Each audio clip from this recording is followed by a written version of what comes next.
wassalamu ala rasulillah wa ala alihi wa sahbihi wa mawala wa la hawla wa la quwata illa billah. Rabbi yassir wa la tu'assir, Rabbi tamimil khair. Bismillahirrahmanirrahim. Wal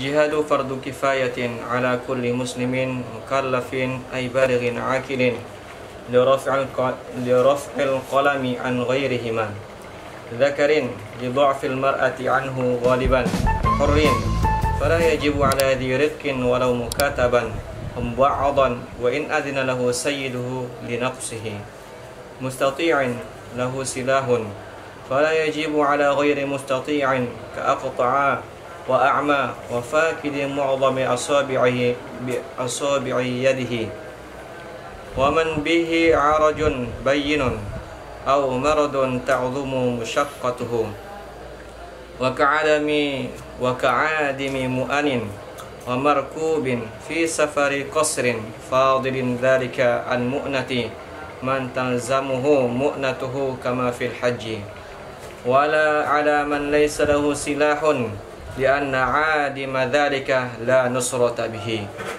wa haruma ala madinin musirin alayhi daynun halun lam yuwakkil man yaqdi anhu min malihi al-hadiri safarun li jihadin wa ghairihi wa in qasara wa in lam yakun makhufan aw kana li talabi ilmin ri'ayatan li haqqil ghairi wa min thamma jaa fi muslimin al-qatlu fi sabilillahi yukaffiru kulla syai'in illa ad-daina bila idni gharimin adhanni ridahu wa huwa min ahli al-idni walau kana al-gharimu dhimmiyan aw kana bid-daini rahnun wathiqun aw kafilun musirun. Qala al-Asnawi fil muhimmati anna sukuta rabbid daini laysa bikafin fi jawazi safari mu'tamidan fi dhalika ala ma fuhima min kalami shaykhani huna. Wa qala Ibnu Rif'ah wal Qadi Abu Tayyib wal Bandaniji wal Qazwini la budda fil hurmati min at-tasrihi bil man'i wa naqalahu al-Qadi Ibrahim ibnu Dhahirata wala yahrumu as-safaru bal wala yumna'u minhu in kana mu'siran aw kana ad-dainu mu'ajjalan wa in qaraba hululuhu bi syarti usulihi lima yahillu lahu fihi al-qasru wa huwa mu'ajjalun.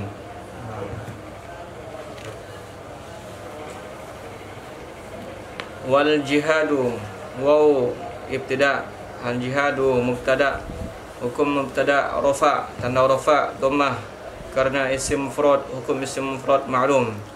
Fardu khabar hukum khabar rafa tanda rafa dhammah karena isim mufrad hukum isim mufrad ma'lum. Fardu mudhaf kifayatin mudhaf ilaih hukum mudhaf ilaih khafat dengan sebab mudhaf tanda khafatnya kasrah karena isim mufrad hukum isim mufrad ma'lum. Ala huruf jar tugasnya menjarkan isim saja. Kulli majrur dengan sebab ala tanda jarnya kasrah karena isim mufrad hukum isim mufrad ma'lum. Kulli mudhaf muslimin mudhaf ilaih hukum mudhaf ilaih khafat dengan sebab mudhaf tanda khafatnya kasrah karena isim mufrad hukum isim mufrad ma'lum. Mukallafin na'at hukum na'at mengikut man'ud dinaat kepada kalimat yang berhukum khafat maka khafatlah ya tanda khafatnya kasrah karena isim mufrad hukum isim mufrad ma'lum. Ai tafsir balighin yang ditafsir dari mukallafin ditafsir kepada kalimat berhukum khafat maka khafatlah ya tanda khafatnya kasrah karena isim mufrad hukum isim mufrad ma'lum. Akilin na'at hukum na'at mengikut man'ud dinaat kepada kalimat yang berhukum khafatlah ya tanda khafatnya kasrah karena isim mufrad hukum isim mufrad ma'lum. lam taklil, lam huruf jar. Raf'i majrur dengan sebab li, tanda jarnya kasrah karena isim mufrad, hukum isim mufrad ma'lum. Raf'i mudhaf, al-qalami mudhaf ilaih, hukum mudhaf ilaih khafat dengan sebab mudhaf, tanda khafatnya kasrah karena isim mufrad, hukum isim mufrad ma'lum. An huruf jar, tugasnya menjarkan isim saja. Ghairi majrur dengan sebab an, tanda jarnya kasrah karena isim mufrad, hukum isim mufrad ma'lum. Ghairi mudhaf, ima isim dhamir dibina di atas sukun pada mahal jar sebagai isim, sebagai pada mahal jar sebagai mudhaf ilaih.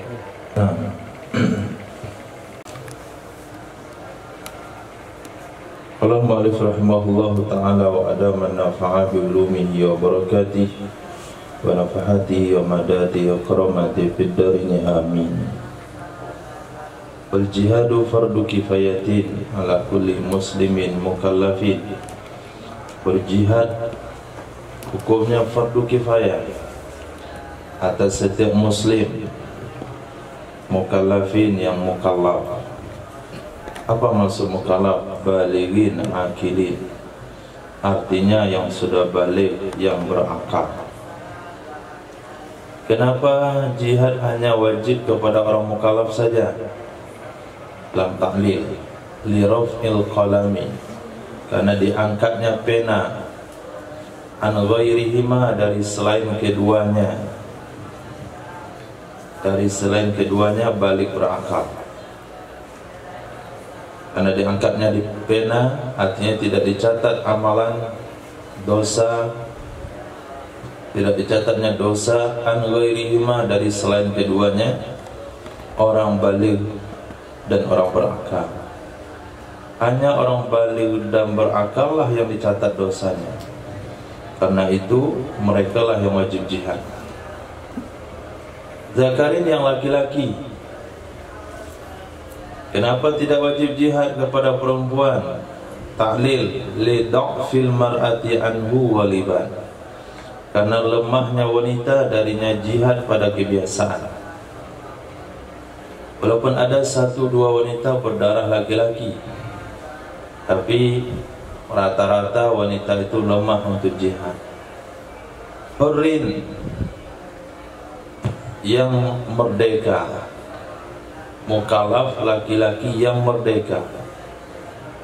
Fala yajibu ala dzirikin, maka tidak wajib jihad terhadap orang yang punya status budak. Walau mukataban, walaupun ada ia budaknya itu mukatab, tadi ambang kemerdekaan, karena dia menebus diri untuk merdeka.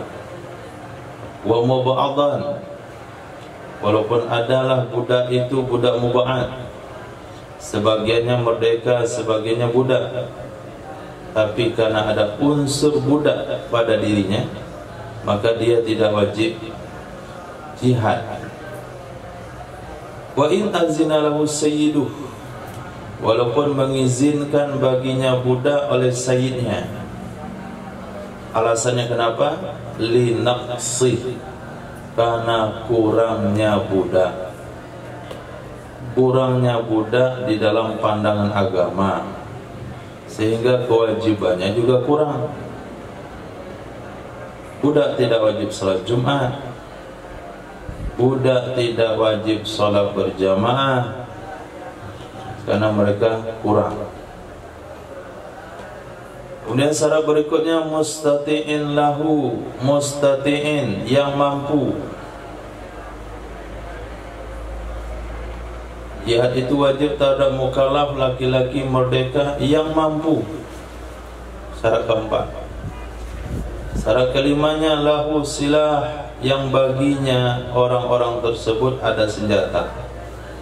Baginya orang yang kriteria tersebut ada senjata. Mukallaf laki-laki merdeka mampu yang punya senjata. Fala yajibu ala ghairi mustati'in, maka tidak wajib jihad terhadap orang yang tidak punya kesanggupan. Mana contoh? Aqta, orang yang terpotong. Aqta, terpotong. Apanya terpotong? Bisa kedua tangannya, bisa kedua kakinya, bisa salah satunya. Itu bahasa aqta.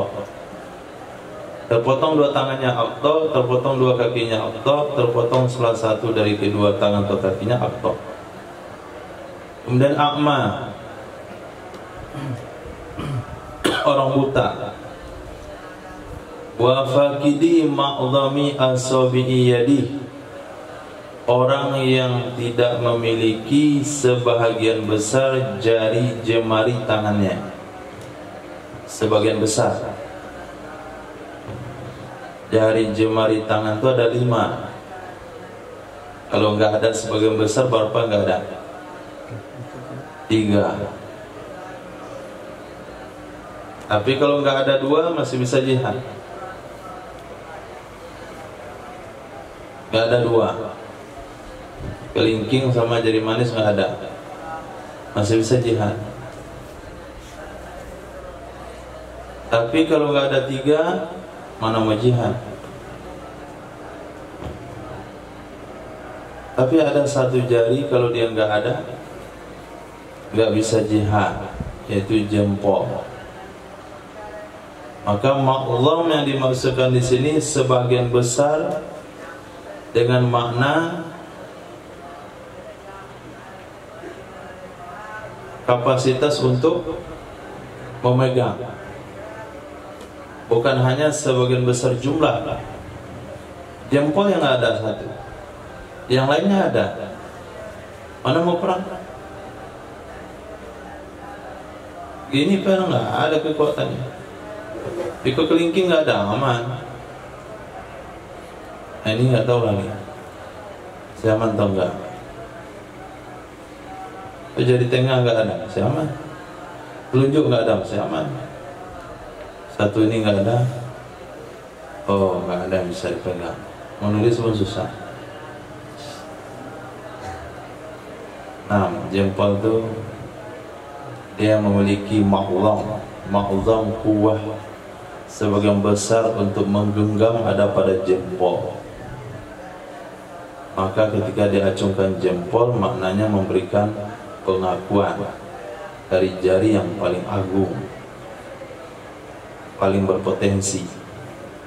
Sedangkan telunjuk disebut musabbihah, jari bertasbih, jari itu berzikir. Musabbihah. Sebelum datang Islam, telunjuk digelar dengan sabbaba, si tukang celah. Orang kalau mencela pakai telunjuk, kamu sudah dibilangin. Tapi kalau kayak jempol, kamu sudah dibilangin, itu nggak cocok. Silakan Pak, monggo, atau ke jempol. Ikut tunjuk sabbaba. Masuk ke dalam daerah Islam, tunjuk disebut yang musabbihah illallah. Maka kalau bertasbih gunakan jari telunjuk, dan zikir pakai jempol. Ini enggak akan menggerakkan hati, tapi tasbih letak di sini dan telunjuk. Sehingga kalau nggak ada tasbih pun tetap ada telunjuk. Subhanallah, subhanallah. Kenapa? Karena jari telunjuk kata ulama hubungannya dengan urat hati. Jari tengah hubungan sama urat zakar.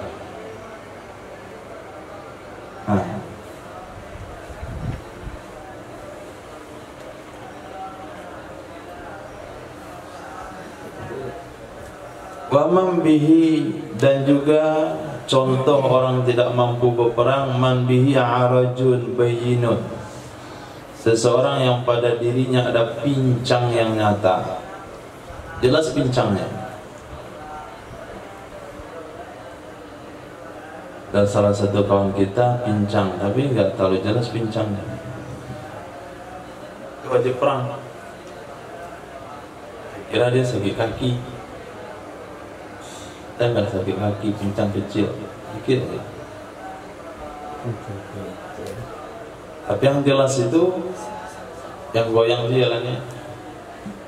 Nah itu gak bisa ikut perang. Terus Sayyidina Amr bin Jamuh, ya, Sayyidina Amr bin Jamuh itu sahabat pincang, gak wajib perang.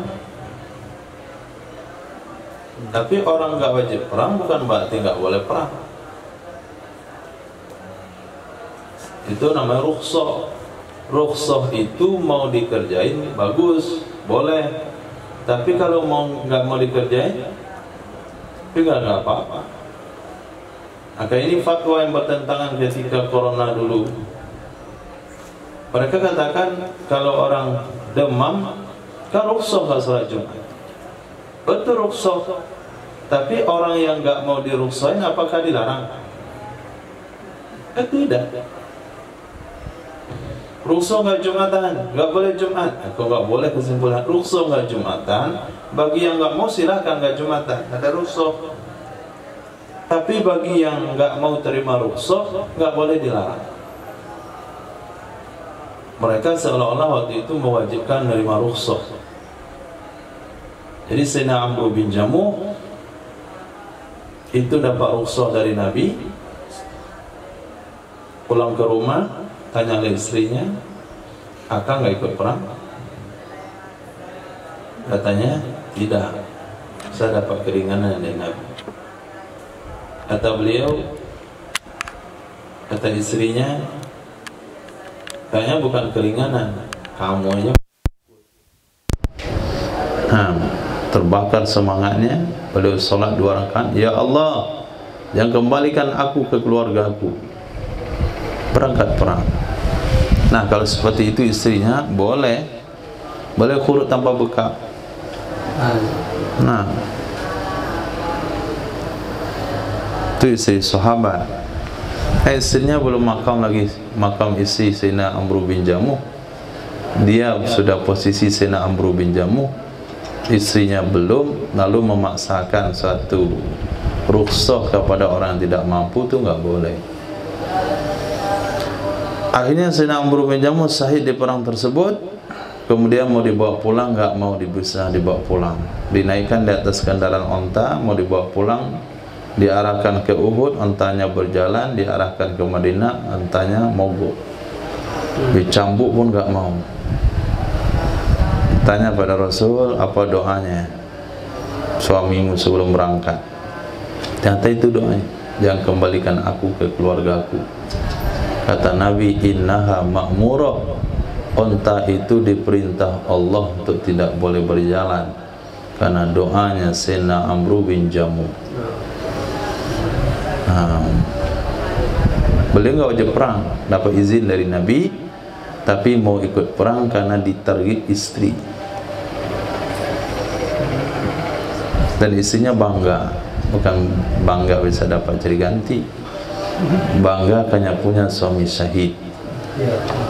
Nggak ada riwayat Sayyidina Amr bin Jamuh istri beliau nikah lagi setelahnya, nggak ada. Si fulan nikah dengan mantan istri Amr bin Jamuh, nggak ada. Tapi istrinya cuma berharap dia punya suami yang syahid di akhirat. Itu motivasinya.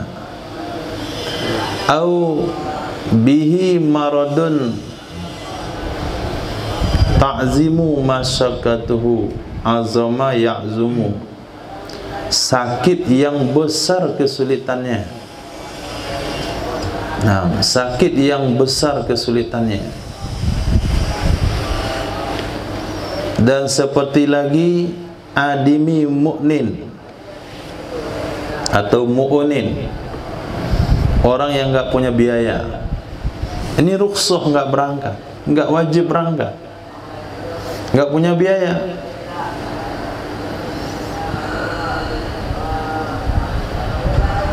Yaitu segolongan sahabat yang Nabi sabdakan, kawan-kawan kalian di Madinah, mereka sudah melewati atau sudah mengungguli kalian. Sahabat pun kaget, mereka di Madinah kok bisa mengungguli kami? Nabi bersabda, mereka mau berangkat tapi tidak bisa berangkat karena tidak ada biaya.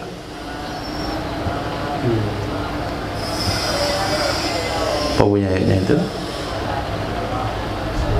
Wa tawallaw wa a'yunuhum tafidu minad dam'i hazanan alla yajidu ma yunfikun. Apa pangkalnya?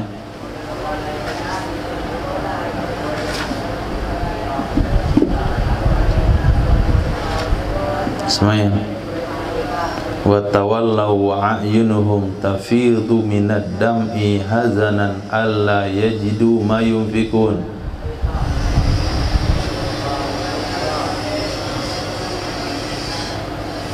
Pangkalnya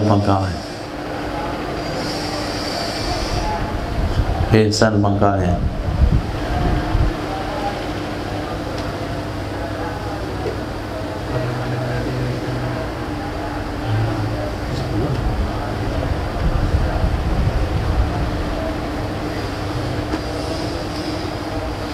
Kemarin baru nyimak kubro.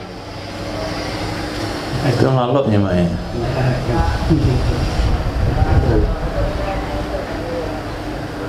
ولا على الذين إذا ما أتوك لتحملهم قلت لا أجد ما أحملكم عليه. نعم. ولا على الذين ولا حرج على الذين ولا على الذين إذا ما أتوك.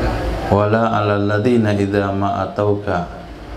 Tidak ada dosa terhadap orang yang datang kepadamu wahai Muhammad. Kemudian litahmilahum supaya engkau bawa mereka ikut perang. Lalu engkau katakan kul la ajidu ma ahmilukum alaihi. Saya tidak punya apa kendaraan atau pembiayaan untuk membawa kalian ikut perang. Lalu mereka berpaling pulang ke rumah. Wa tafidu a'yunuhum wa a'yunum tafidu minad dam'i. Air mata mereka mengalir. Kenapa mengalir? Hazanan alla yajidu ma yunfikun. Karena sedih enggak punya uang untuk diinfakkan fisabilillah. Dia enggak wajib perang. Jangan sampai jual sepeda motor bini. Nah, aneh-aneh aja pekerjaan. Bilang sama sepeda motor di rumah. Apa dibilang? Maukah kamu dijual untuk jalan Allah? Kalau sepeda itu ano aja, berarti mau dia. Tapi kalau dia menggeleng, mati enggak? Ya pastilah. Sepeda motor itu diam aja dia. Dibilanglah sampai di rumah, ditelan bayan tuh bulat-bulat. Nampak sepeda motor bininya, mau kamu saya jual fisabilillah? Diam aja sepeda motor dijual. Nah, sepeda motornya diam, bininya menangis. Harus betulkan itu kartu. Jual sepeda motor sendiri boleh. Harta istri bukan harta suami. Harta suami, harta istri. Dia boleh nyuri kalau nggak dikasih nafkah, kalau nggak cukup. Tapi kalau suami nggak boleh nyuri harta istri. Bahkan istri boleh memberi zakatnya kepada suami. Nah, wala alaman laisa lahu silah wala ka'adimi mu'unin, seperti orang enggak punya biaya. Wa markabin, tidak punya kendaraan. Fi safarin qasirin, dalam perjalanan yang pendek sekalipun. Nah, perjalanan yang pendek, apalagi perjalanan jauh. Perjalanan dekat saja, perang kemana kita perang? Ke pasar raya situ cuma jaraknya. Kalau nggak punya kendaraan nggak wajib. Apalagi kalau perangnya ke Australia situ, jalan kaki dia perang Australia. Sampai itu udah tua nih, nggak bisa lagi dia perang. Fadilin zalika ala mu'nati man talzamuhu mu'natuhu. Kendaraan tersebut, biaya tersebut lebih. Nah, lebih demikian kendaraan dan biaya, lebih dari mana? lebih dari biaya orang-orang yang wajib kepadanya oleh membiayai orang tersebut. Nah, fadilin dalika, yang lebih demikian apa? Biaya berangkat dan kendaraan lebih dari mana? Dari biaya orang-orang yang wajib kepadanya oleh biaya orang tersebut. Seorang suami wajib biaya istri, seorang ayah wajib biaya anak. Harta yang dia bawa untuk jihad fisabilillah dan uang yang dia gunakan untuk tiket pergi jihad fisabilillah itu merupakan kelebihan dari biaya untuk orang tinggal selama pulang pergi. Nah, kalau biaya itu hanya cukup untuk dia berangkat saja dan tidak punya biaya untuk orang yang ditinggalkan, tidak wajib jihad. Ini tim Tafaqud. Saya mau berangkat 4 bulan, enggak ada masalah. Ada biaya tiket, ada biaya makan 4 bulan, ada sehari 15.000, sebulan 450.000, 4 bulan 1.900.000, tambah transport dalam negeri, naik angkot macam-macam 300, atau genaplah 2,5 juta untuk dibawa. Kemudian 4 bulan sewa rumah, 4 bulan dah dibayar, sudah. Token listrik kamu sebulan berapa? 200.000 kali 4 bulan 8. Uang token ada. SPP anak 4 bulan, sebulan 500.000 ada. Sudah 2 juta. Kemudian belanja bini berapa seminggu? Keperluan rumah tangga sebulan 1 juta, 4 bulan 4 juta ada. Alhamdulillah ada. Kemudian apa lagi? Total semuanya cukup? Boleh Anda izinkan dia untuk bayan hidayah. Kalau enggak cukup, enggak boleh diizinkan. Itu tugas tim Tafaqud. Nah, bukan asal banyak rombongan saja. Ini tim Tafaqud sama tim Tazkir gaya berpikirnya. Oh, kacau balau negara. Tim Tafaqud menyelidiki layak atau tidak layak. Sementara gaya pikirnya tim Tazkir, apa yang bisa jual Pak? Itu yang dipakai rumusnya.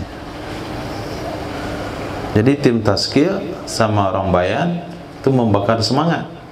Setelah semangat terbakar, dia akan daftar. Setelah daftar, dia akan di Tafaqud. Kalau dia lulus, dia berangkatkan jihad atau khurud. Kalau tidak, dipulangkan. Seperti Nabi mentafaqud seorang laki-laki yang siap untuk jihad, dia katakan, ya Rasulullah, saya tinggalkan kedua orang tua saya menangis. Nabi bersabda, pulanglah kamu. Enggak lewat tafaqud berarti.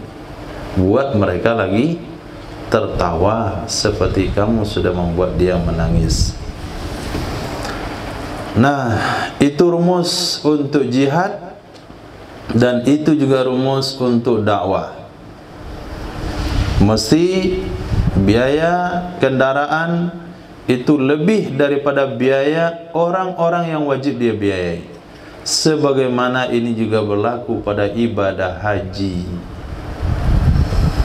Wala ala man laisa lahu silah, tidak juga wajib perang terhadap orang yang tidak ada baginya senjata. Lianna adima dzalik la nusrata bih, karena sesungguhnya orang yang tidak punya demikian itu tidak ada bantuan dengannya. Orang yang tidak punya demikian tidak ada bantuan dengannya. Untuk apa kita ikutkan dia? Enggak punya senjata, untuk apa diikutkan? Dia akan perang dengan tangan kosong. Mau ditangkis pedang dengan pangkal lengannya? Enggak usah diikuti. Enggak membantu juga.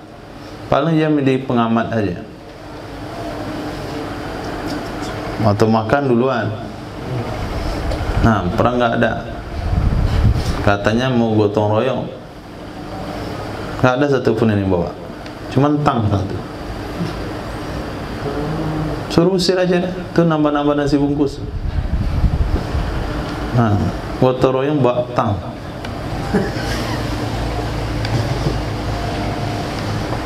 Ini mau persiapan apa kemarin gotong orang ramai-ramai kita nggak bisa ikut sekota Padang. Panitia akan siapkan nasi bungkus.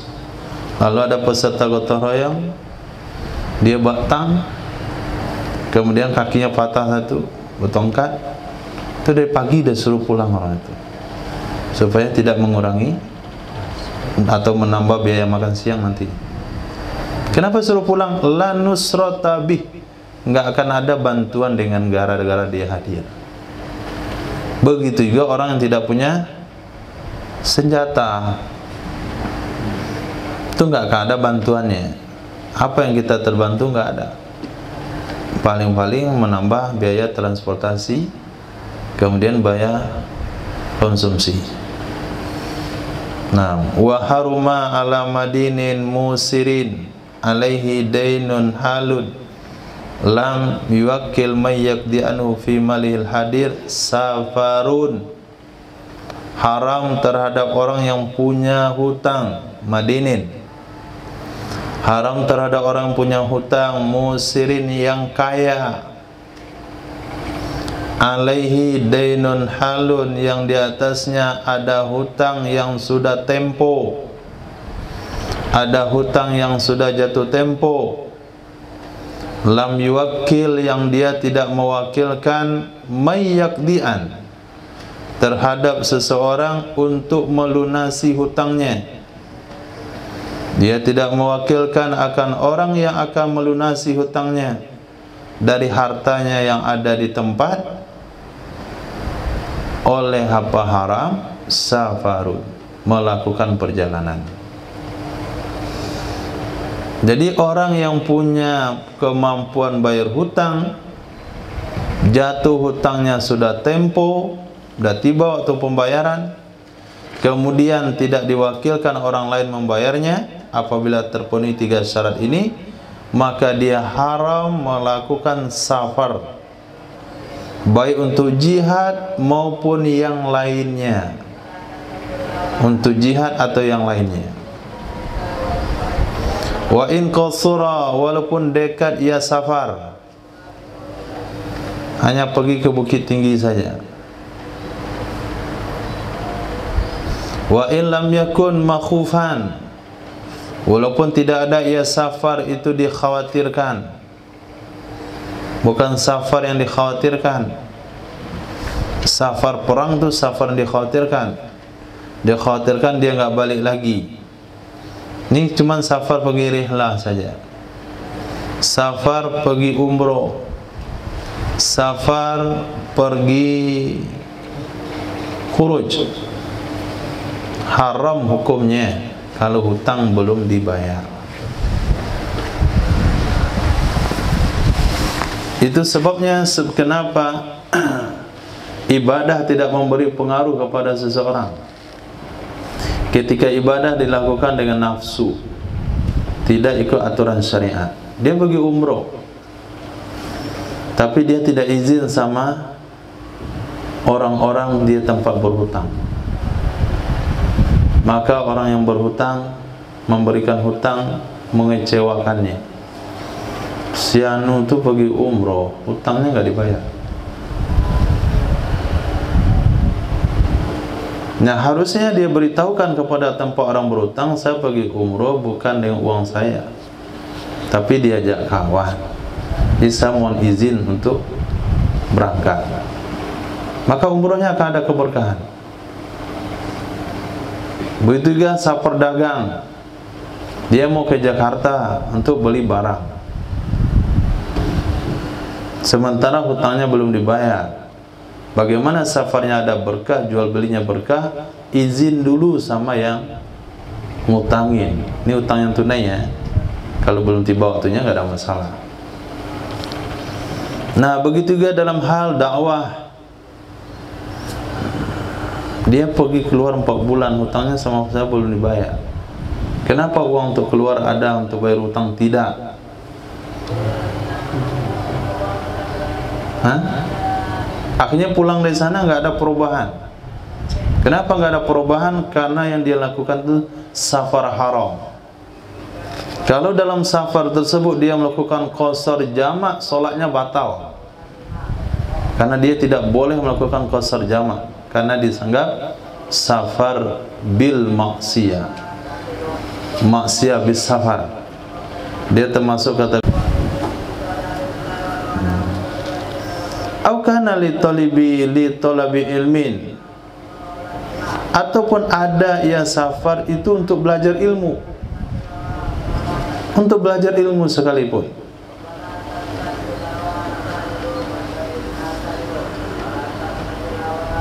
Riayatan li haqqil ghair, karena menjaga hak orang lain, karena menjaga hak orang lain.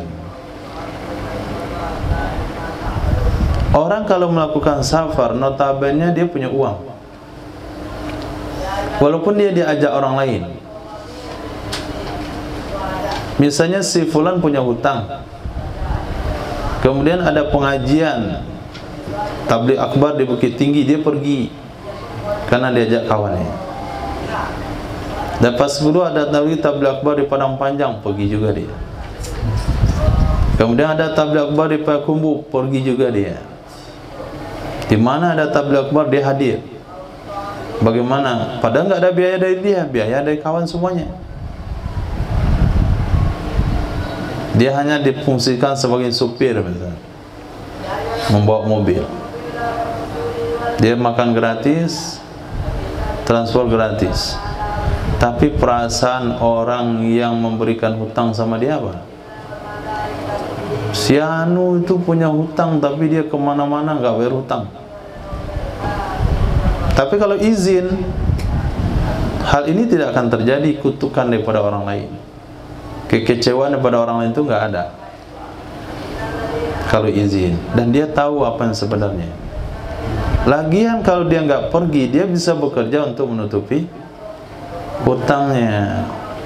Nah, wa min sama, dan dari karena itu jaa fi muslimin, terdapat dalam sahih Muslim, al-qatlu fi sabilillah yukaffiru kulla syai'in illa daina. Terbunuh di jalan Allah menghapuskan setiap dosa kecuali tanggung jawab utang. Kecuali tanggung jawab utang ini nggak bisa hapus dengan pahala syahid. Jadi orang syahid tidak akan dituntut dosanya, nggak dituntut dosa apapun dia lakukan, kecuali hutang piutang tetap diadili di akhir. Bila izni gharimin,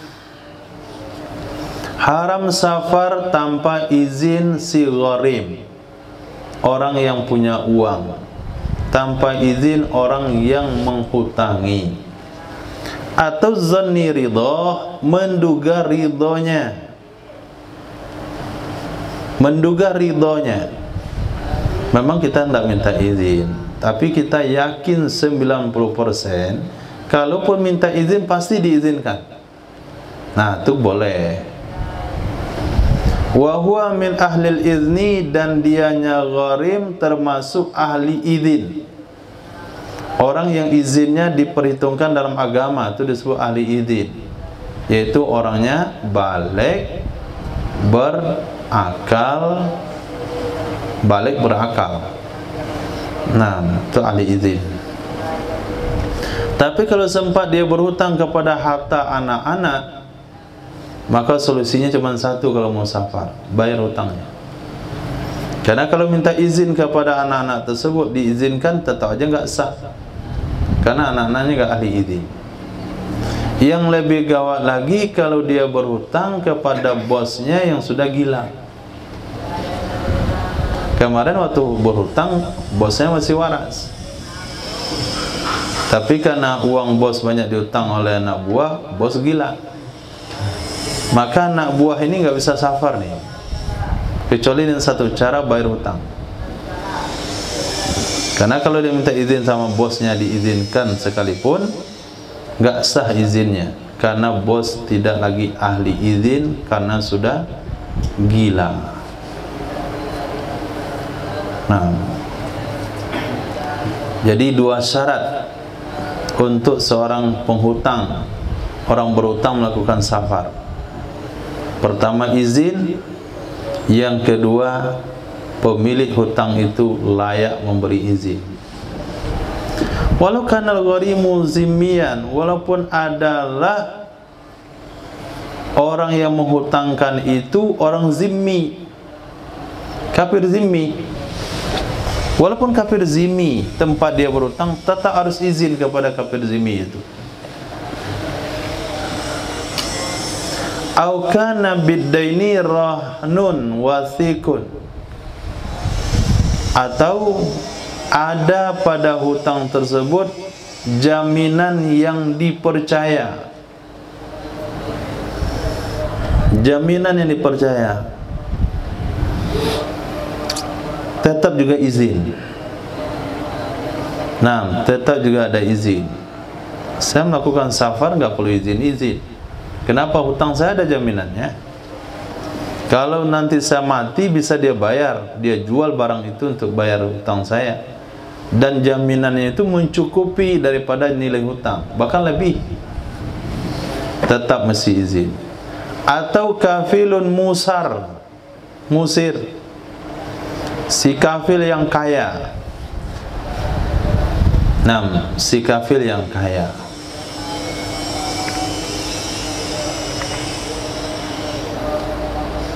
Jadi yang menanggung, yang mengizinkan dia safar itu orang kaya yang menjadi kafil. Apa kata orang kaya? Berangkatlah kamu jihad. Hutang kamu tanggung jawab saya kalau kamu mati. Tetap dia harus izin kalau mau jihad. Walaupun orang kaya sudah bilang begitu, pergilah jihad. Kamu mati, saya nanggung hutang kamu. Dan orang kayanya memang mampu untuk membayar. Pada saat itu tetap juga harus minta izin kepada si domin. Berkata Imam Asnawi dalam kitab Muhimmat. Nah, Muhimmat pengarangnya Imam Asnawi. Anna sukuta rabbid daini laisa bikafin fi jawazis safar. Sesungguhnya diam pemilik hutang tidaklah ia dianggap mencukupi untuk boleh safar. Anna sukuta rabbid dain, sesungguhnya diam pemilik hutang, laisa bikafin, tidaklah diam tersebut dianggap cukup untuk boleh safar. Kenapa dia minta izin ketika ramai-ramai sedang nongkrong dengan kawan-kawannya? Apalagi kawannya ngasih motivasi. Oh, sama Bapak Abu ini aman aja nih kalau kita izin jihad. Dia pasti izinkan. Coba kalau nggak percaya. Ya Bu, izinkan saya kurut. Saya belum bayar hutang. Abu diam saja. Apa itu dia nggak izin? Tidak. Karena orang bilang tidak dapat orang ramai itu malu juga. Enggak saya izinin. Nah, mana nggak izinkan? Katanya membantu agama Allah. Orang izin pergi jihad gara-gara hutang sedikit nggak diizinin. Minimal antum membantu dengan membolehkan saja. Apalagi kalau sampai antum menghapuskan hutangnya itu lebih baik. Kalau nggak sanggup menghapusin hutangnya, minimal diizinin. Itu barang antum baru dianggap membantu agama Allah.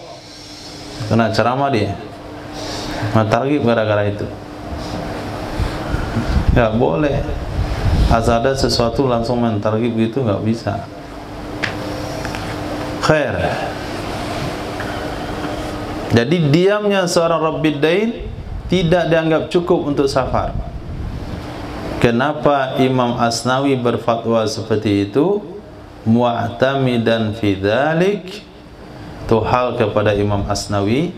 Hal keadaan Imam Asnawi berpendapat seperti itu karena berpegang di dalam demikian fatwa ala ma fuhima, dari sesuatu ucapan yang dipahami dari kalam Syaikhain Imam Nawawi, Imam Rafi'i di sini. Itu fatwa Imam Asnawi karena memahami dari ucapan Imam Nawawi, Imam Rafi'i.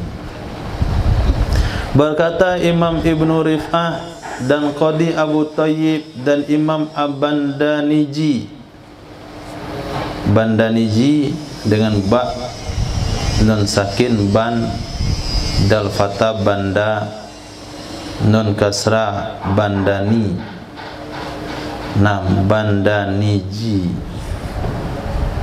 Kemudian Imam Al-Qazwini, fathah qaf zakin zai, Qazwini, la budda fil hurmati minat tasrih bil man'i, la budda fil hurmati minat tasrih bil man'i, mesti di dalam haram safar dari berterus terang dengan mencegah. Nah, ini beda pendapatnya sama Imam Asnawi. Kalau untuk dikatakan haram, harus ada ketegasan ketika mencegah. Kamu saya larang safar sebelum bayar hutang. Nah, itu baru haram. Ini fatwa Imam Ibnu Rif'ah, Qadi Abu Thayyib, Imam Bandaniji, Imam Al-Qazwini. Ada yang baca Qazwaini. Mengutip akannya pendapat oleh Qadi Ibrahim bin Zahira,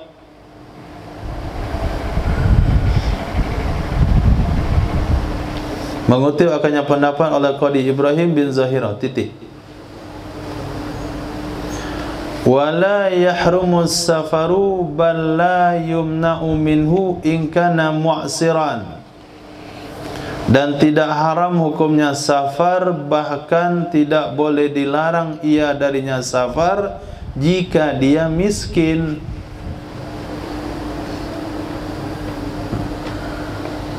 Tidak haramlah safar, bal la yumna'u, bal wala yumna'u, bahkan dia tidak boleh dilarang dari safar kalau yang berhutang itu orang miskin. Nah, kalau miskin boleh. Kenapa? Kalau dia pergi, kalau dia tinggal sama saja, tetap aja nggak bisa bayar hutang. Au kana dainu muajjalan, atau adalah hutangnya tempo, belum tiba waktu pembayarannya. Wa in qaruba hululuh, walaupun sudah dekat waktu temponya, bisarti dengan syarat wusulihi, sampainya seseorang, lima yahillu lahu fihil qasru, bagi sesuatu yang halal baginya seseorang padanya oleh qasar, wa huwa muajjal, padahal dianya hutang masih tempo.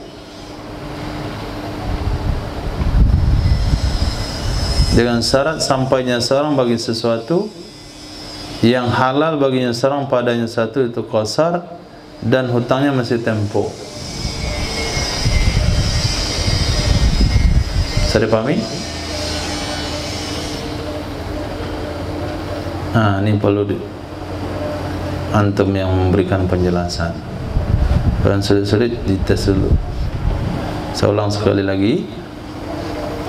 Tidak boleh, tidak haram hukumnya safar, bahkan tidak dilarang kalau hutangnya muajjal, walaupun dekat waktu jatuh temponya, sebentar lagi jatuh tempo, walaupun begitu tetap boleh safar dengan syarat. Ini perlu dijelaskan.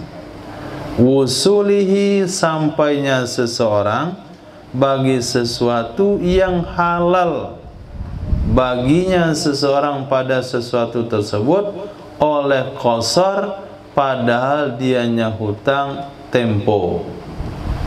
Titik. Silakan dipahami.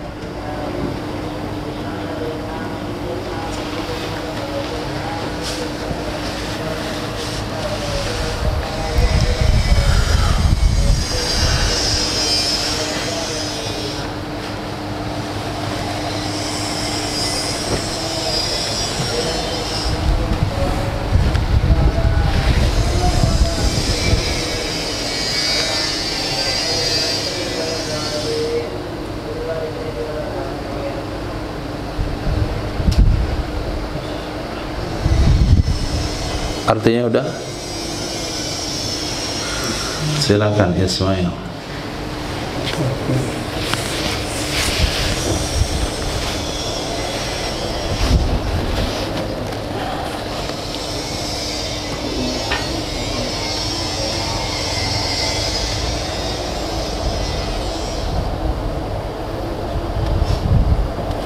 Dengan syarat sampainya seseorang bagi sesuatu yang halal baginya orang tersebut, padanya sesuatu oleh qasar salat maksudnya, wa huwa muajjal, dianya hutang masih berstatus tempo.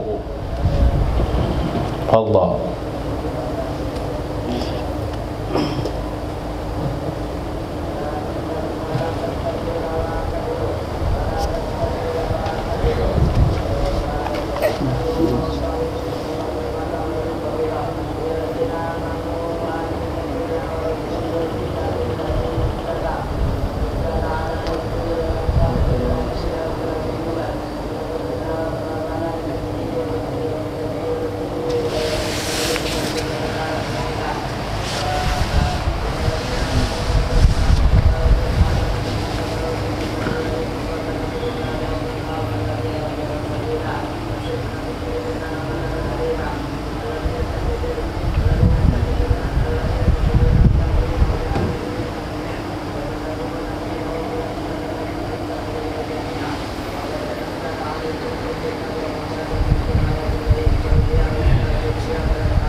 Bu,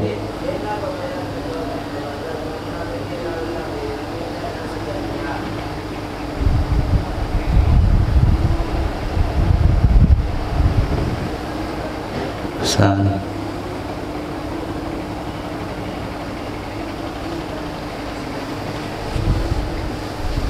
Enggak sulit-sulit arti. Yusuf. Seorang ini sebelum dia pulang ke kampungnya itu masih tempo, belum mesti dibayarkan tunai. Ketika pulang kampung, belum pulang ke kampungnya masih halal untuk melakukan puasa. kalau dia sebelum pulang ke kampungnya 2 bulan lagi dia sebelum pulang ke kampungnya masih tempo tuh hutang, begitu maksudnya?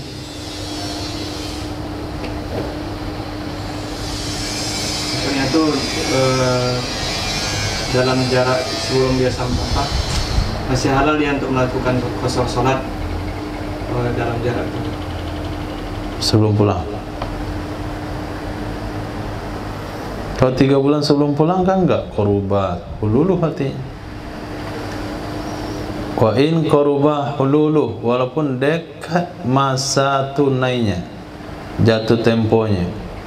Ini alhamdulillah sebelum dia sampai di kampung, sudah 3 bulan yang lalu. 3 bulan dia melakukan safar, kemudian sebelum sampai di kampung dia masih status hutangnya masih tempo. Berarti 3 bulan itu masih nggak masuk kategori qorubah hululu.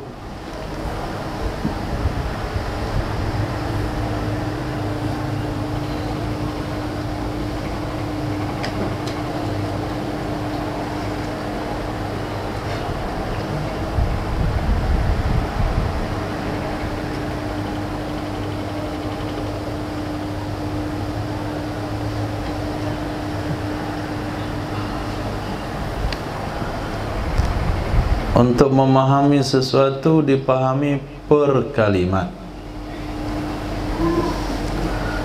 6. 5. Bagi sesuatu. Sesuatu itu apa?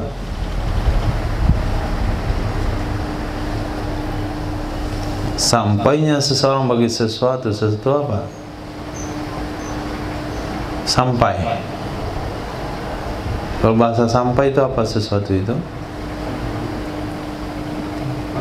Tempat. Nah, sampai ke tempat. Tempat yang mana? Yang halal padanya qasar. Sampai ke tempat yang halal qasar. Ini pulang atau berangkat? Berangkat. Kita nggak cerita pulang, cerita berangkat. Kapan seseorang, di tempat mana seseorang musafir sudah halal qasar? Di tempat mana seseorang musafir sudah boleh qasar? Kalau sudah keluar dari kabupatennya. Nah, berarti syarat boleh melakukan safar hutang muajjal kalau dia keluar dari kampungnya, dari kabupatennya, hutang masih tunai, hutang masih muajjal. Nah, kalau dia orang Kota Padang, dia akan melakukan safar ke Jakarta, sampai di bandara itu sudah boleh qasar. Kenapa? Sudah keluar dari kabupaten, sudah halal dia qasar. Nah, ketika dia sampai di bandara hutangnya masih tempo, maka saat itulah dia boleh melakukan safar. Misalnya dari sini ke bandara 2 jam, sementara hutangnya jatuh tempo 3 jam lagi. Bisa itu. Nah, 3 jam lagi atau jam 1 hutangnya jatuh tempo. Jam 12 dia sampai di bandara, udah aman. Nah, itu mana qorubah hululu, dekat jatuh temponya. Syaratnya dia sampai kepada satu tempat yang halal, di tempat itu dia qasar salat, sementara dia masih hutangnya masih muajjal. Kenapa kita artikan kabupaten? Karena syarat untuk melakukan qasar adalah keluar dari hittatil balad, dari lingkungan balad. Balad menurut penafsiran ulama adalah satu tempat yang di sana ada pasar, di sana ada keamanan militer, di sana ada rumah sakit, di sana ada pengadilan. Di kecamatan ada militer? Hah? Ada apa namanya? Hah? Koramil, polisi, polsek, pengadilan ada? Nggak ada. Nggak cukup syarat pasar yang ditanya banyak. Nah, pasar ada, pengadilan nggak ada. Maka kabupatenlah yang ada pengadilannya. Pengadilan agama Padang Pariaman, pengadilan agama Pengadilan Negeri Kota Padang. Koramel, kalau tentaranya ke kota apa?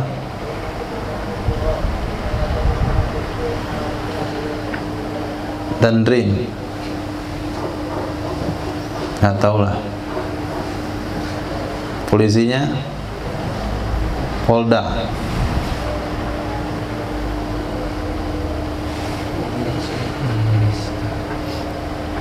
Polres. Nah, Polda itu provinsi. Polres. Polisinya ada, keamanannya ada, tentaranya ada, pasarnya banyak, kemudian pengadilan ada. Itulah kategori balad. Maka untuk sah safar, sah qasar dan jamak keluar dari kabupaten. Nah, anehnya ada orang jamak di rumah. Lucu. Dia mau berangkat nanti selesai zuhur, barang disiapkan di rumah, lepas itu dia pergi ke masjid dia jamak di situ, dia qasar, pulang lagi ke rumah bawa orang berangkat. Itu jamak apa nih? Nggak boleh qasar. Anda belum musafir, masih di tempat sendiri.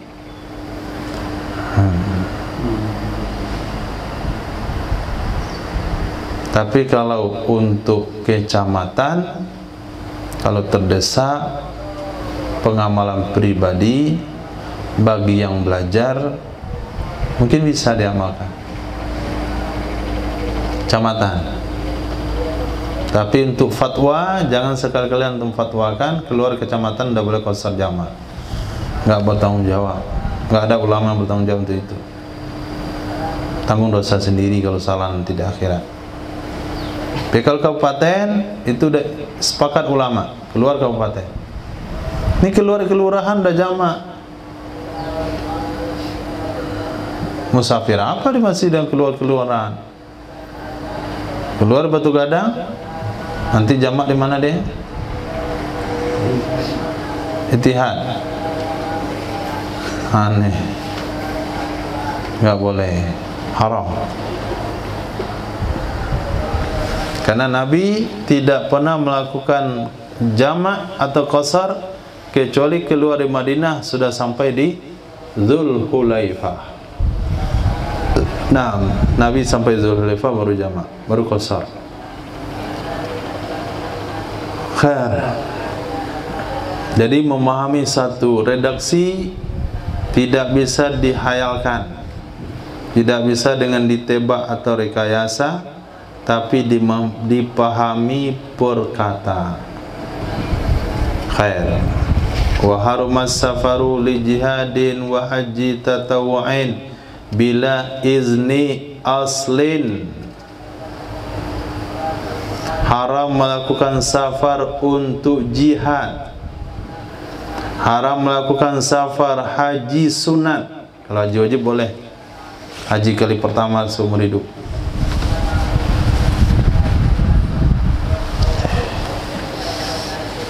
Tanpa izin daripada asal yang muslim, aslin muslim, asal yang muslim, yaitu bapak dan ibu. Wa in aliyah, walaupun ke atas keduanya, kakek nenek, dia tidak dapat izin jihad dari bapaknya. Bapak ini ngizinin karena dia berangkat sama bapaknya, tapi ibunya nggak ngizinin. Ayo, kata bapaknya, kita jihad. Kata ibunya, jangan, kamu tinggal. Kalau suami dilarang istri kan nggak masalah, suami berangkat.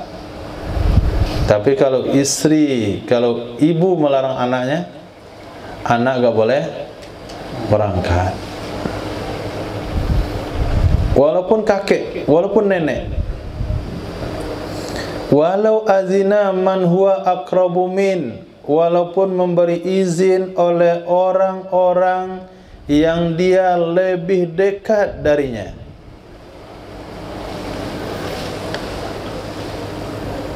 Nah, walaupun memberi izin oleh orang-orang dia lebih dekat darinya. Dari bapak dapat izin, dari ibu dapat izin, dari kakek dapat izin, dari nenek enggak dapat izin, maka cucu enggak boleh berangkat.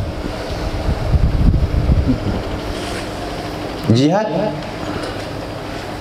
Nah, jihad, haji sunat. Wa kadza yahrumu bila izni aslin safarun lam taglib fihi salamah. Begitu juga haram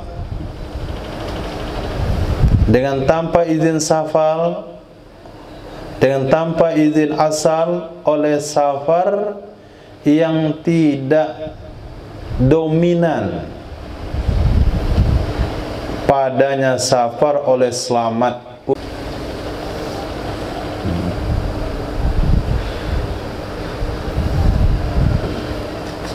Tapi kalau untuk berdagang nggak perlu izin ayah ibu. Untuk berdagang nggak perlu izin. Pak, saya mau ke Jakarta ambil barang. Kata bapaknya nggak boleh. Anak tetap boleh berangkat. Karena itu dagang. Kecuali izin yang, kecuali safar dagang yang kemungkinan keselamatannya itu kecil. Dia naik pesawat paling murah, dalam 1 minggu dah 3 kali jatuh. Ya murah ongkosnya Pak, 15.000 ke Jakarta yang mana? Nah, dia naik yang itu tuh.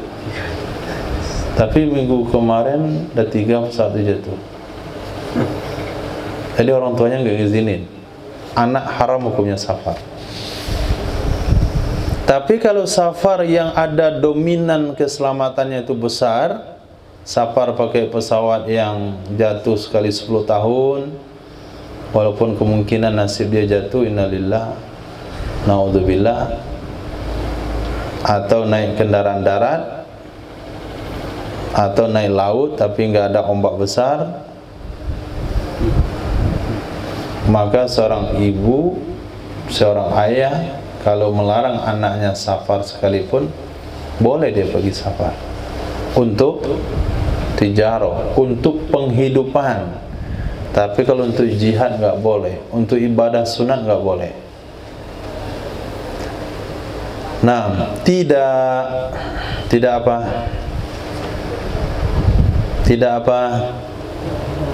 Tidak haram safar tak untuk belajar ilmu fardu.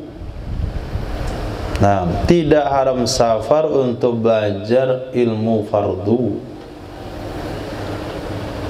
walaupun tidak dapat izin dari ibu, bapak, kakek, nenek. Walaupun ada ya fardu kifayah, contoh menuntut ilmu nahu, dan seperti darjat fatwa, fala yahrumu alaihi, maka tidak haram ya safar atasnya seseorang walaupun tidak mengizinkan oleh asalnya. Nah, kenapa? Karena ini untuk kepentingan umum. Ini menunaikan kewajiban untuk semua. Dalam satu kampung, nah Korea, bukan balad, Korea, itu artinya kelurahan. Dalam satu Korea, satu kelurahan, mesti ada satu hafiz Quran. Hukumnya fardu kifayah. Sementara di kampung kita, di desa kita, itu belum ada satupun. Maka kita berangkat, bapak ibu nggak izinkan, kita disuruh kuliah, kita disuruh SMP, urus SMA, nggak mau masuk tahfiz, nggak dikasih uang belanja, berangkat sendiri. Apakah anak ini dianggap anak durhaka? Tidak, karena dia menunaikan fardu kifayah. Begitu juga ilmu nahu, ilmu saraf, sampai kepada derajat fatwa. Karena adanya seorang alim yang mampu berfatwa di satu kampung, hukumnya fardu kifayah. Tapi kalau kampung tersebut sebanyak ahli fatwanya, kita tidak boleh berangkat untuk belajar. Kenapa? Ya belajar di kampung saja. Apa yang pergi keluar? Udah ada di kampung sendiri.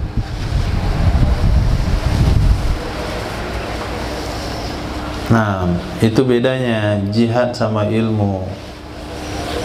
Kalau jihad itu kepergian kamu untuk sesuatu yang bisa diwakili oleh yang lain, bisa diwakili oleh yang lain, dan pengaruhnya hanya sebentar, meraih sebuah kemenangan. Tapi kalau untuk belajar ilmu, ini untuk masa yang panjang, kemaslahatan umat. Kalau satu desa nggak ada yang tahu ilmu nahu, dosa semua satu desa. Nggak ada yang pandai tasrifan satu desa, dosa semua penduduk desa. Nggak pandai baca kitab gundul, dosa semua penduduk desa. Nggak ada yang hafal Quran, berdosa semuanya.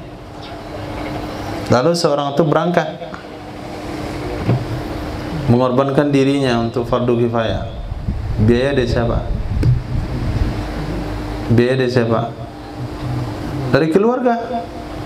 Sementara dia sebagai penanggung jawab atau tumbal lah, katakan tumbal. Dia itu adalah tumbal penghapus dosa satu kampung. Biaya dari orang tua sendiri. Selepas itu pulang jadi seorang alim, seorang hafiz. Kemudian dia ceramah minta bayaran, apa hukumnya? Hah? Haram. Nah, membayangkan tuh bagaimana dipersempit urusannya. Berangkat untuk kepentingan satu desa dengan biaya pribadi, pulang menyebarkan ilmu yang didapat dengan biaya pribadi, minta bayaran, dosa. Qul la as'alukum alaihi ajra in ajriya illa 'ala Allah. Ketika seorang sahabat diberikan anak panah oleh seseorang karena mengajarkan dia baca Quran, Nabi bersabda, kalau kamu mau menerima anak panah neraka, terimalah. Berarti kalau dikasih nggak ada masalah, mau minta nggak boleh. Orang belajar kedang kedokteran, dia letakkan tarif satu cabut gigi 200.000. Gigi kita yang dicabut, kita yang bayar. Apa hukumnya? Halal. Arsitek menjual satu gambarnya sekian puluh juta, halal. Tenaga teknisi memperbaiki sebuah mesin atau elektronik dengan nilai yang ditentukan, halal. Tukang dia memberikan ketentuan atas jasanya, halal. Semuanya halal, ilmu duniawi dengan target yang dia punya. Tapi ilmu agama nggak boleh. Kenapa begitu? Hah? Kenapa?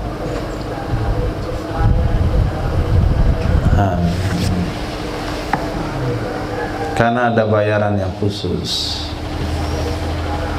bayaran langsung dari Allah, sehingga nggak boleh terima bayaran dari manusia. Nggak layak kamu terima bayaran dari manusia, terlalu kecil untuk ilmu agama.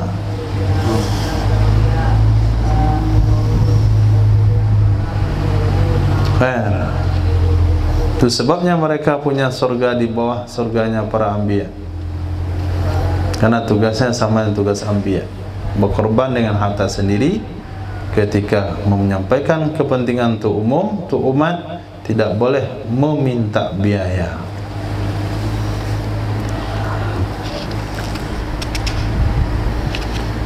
Wa in dakhalu wa in dakhalul kuffaru baldatan lana, jika telah masuk mereka, siapa mereka? Orang-orang kafir, ke salah satu negeri bagi kita, ta'ayyana jihad, maka fardu ainlah jihad. Jangan diartikan ta'ayyana tertentu, susah digambarkan pemahamannya. Tertentulah jihad, berarti orang lain nggak boleh bantu. Nah, ribet pemahamannya. Ta'ayyana itu ada artinya fardu ain. Fardu ainlah jihad terhadap penghuninya kampung, penghuninya balad. Maksudnya ya ta'ayyanu ala ahliya ad-daf'u bima amkanahum.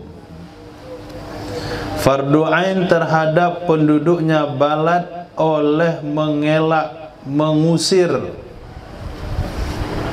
orang kafir yang masuk, bima dengan apa saja, amkanahum yang memungkinkan ia akan mereka penduduk kampung.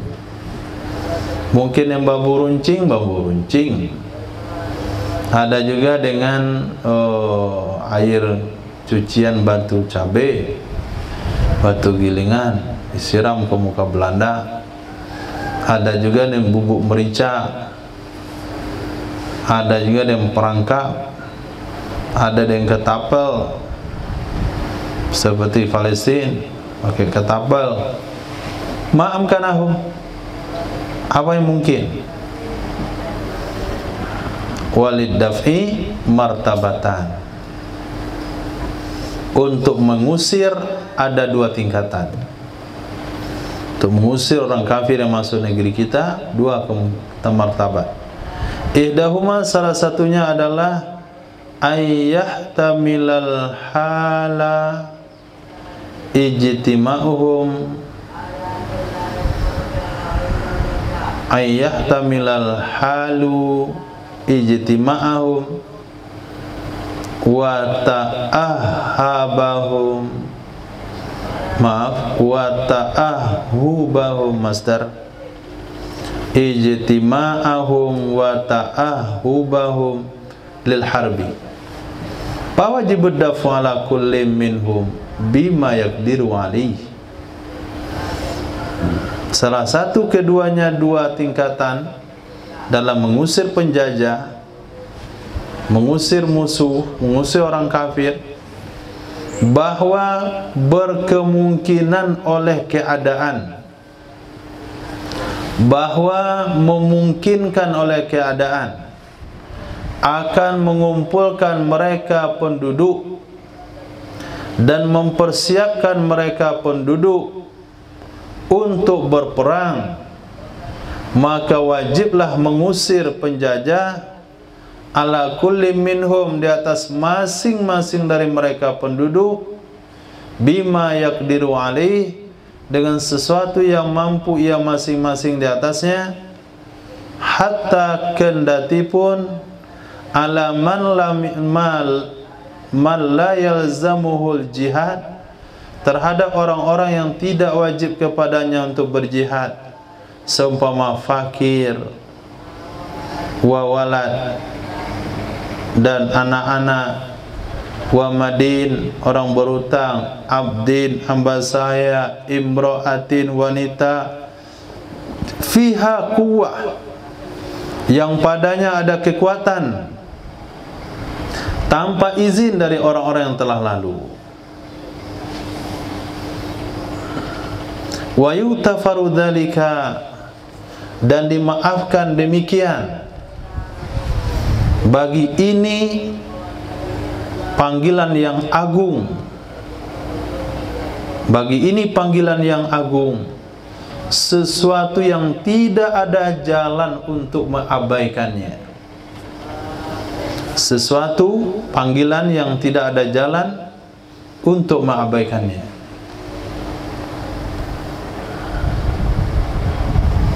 Nah, jadi kalau kita dijajah, itu ada dua kemungkinan untuk mengusir penjajah.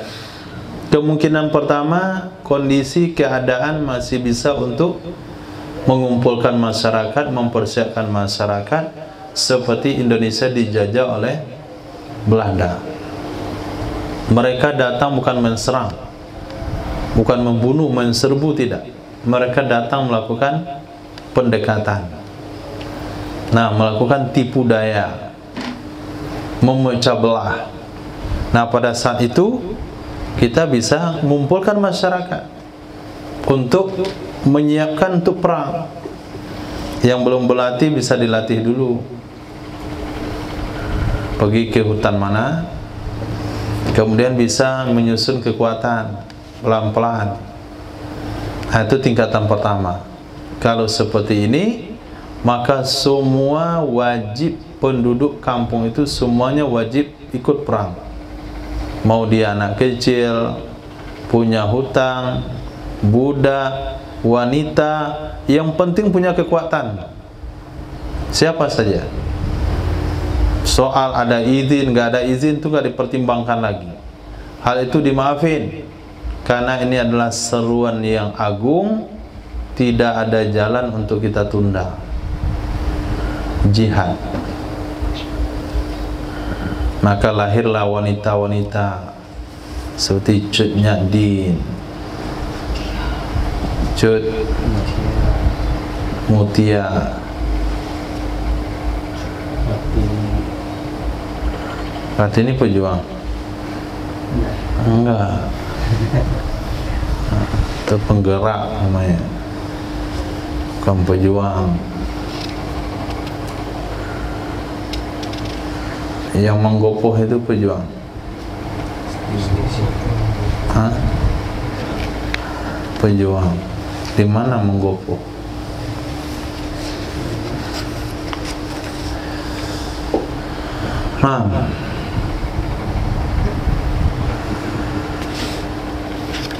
Yang kedua, cara mengusir penjajah, ayyaghshahumul kufaru, bahwa telah mengepung akan mereka oleh orang kafir, wala yatamakkanuna min ijtima'in, tidak memungkinkan mereka dari berkumpul atau mengumpulkan, wa ta'ahubin, dan melakukan persiapan. Faman qasadahu kafirun, maka siapa saja yang mendatangi akannya oleh si kafir atau kufar, beberapa kafir, wa alima, dan dia tahu, annahu yuqtalu, sesungguhnya dia akan dibunuh,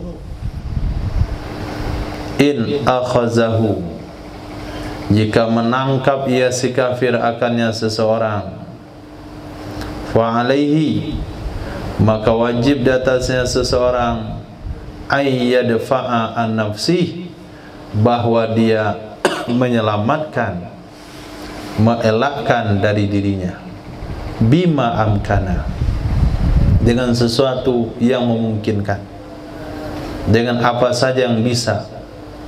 Wa in kana, walaupun ada ia seseorang, mimman la jihada alaih, dari orang-orang yang tidak ada kewajiban jihad terhadapnya, karena terlarang menyerahkan diri kepada orang kafir.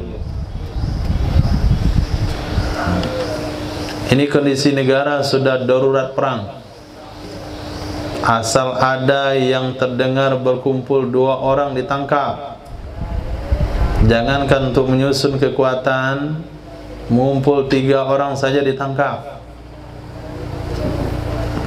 Kemudian pegang parang agak panjang sedikit saja disita.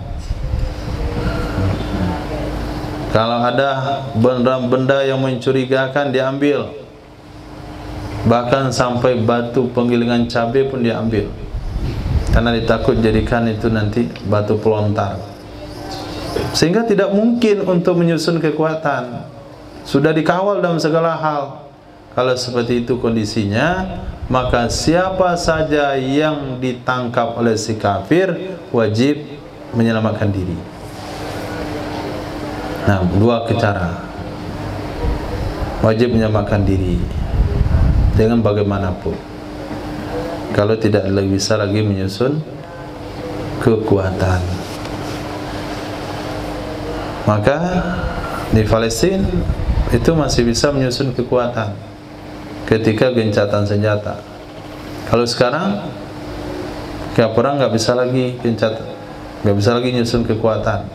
Maka sekarang metode yang kedua, siapa yang diganggu dia berhak menyamakan diri, dia berkewajiban menyamakan diri. Tapi kalau metode gencatan senjata itu metode yang pertama, kita harus melakukan persiapan yang matang. Nah,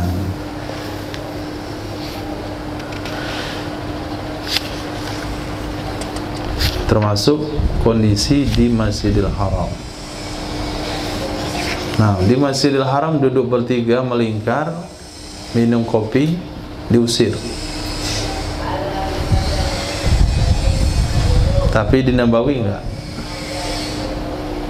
Nabawi duduk di teras, kasih pemimpin mutawif ngasih ceramah, boleh. Tapi di terasnya, di halaman, bukan dalam masjid. Dalam masjid boleh. Kalau antum bilang tauhid 3, Allah bertangan, bisa itu diangkat. Asal akidahnya Wahabi dapat tempat hati pikiran hak. Kenapa dia dapat tempat? Karena dia mengarang buku membantah karangan Syekh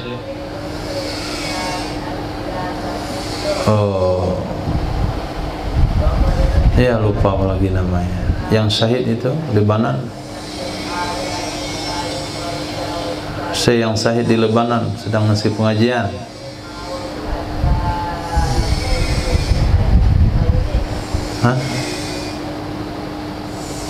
Syekh Ramadan Al-Buti.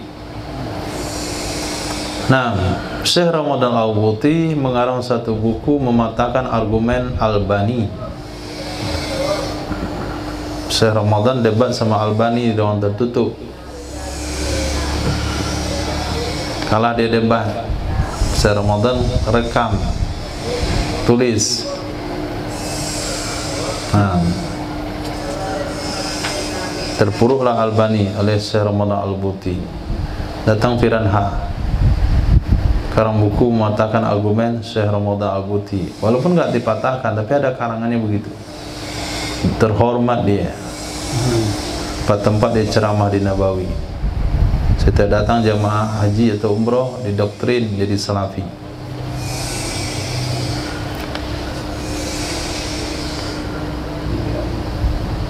Tapi kalau Masjidil Haram duduk aja bertiga, berempat, tingkat paling atas sekalipun nggak ada atap, cuma atap langit, tunggu setengah jam paling lama, 20 menit paling sebentar.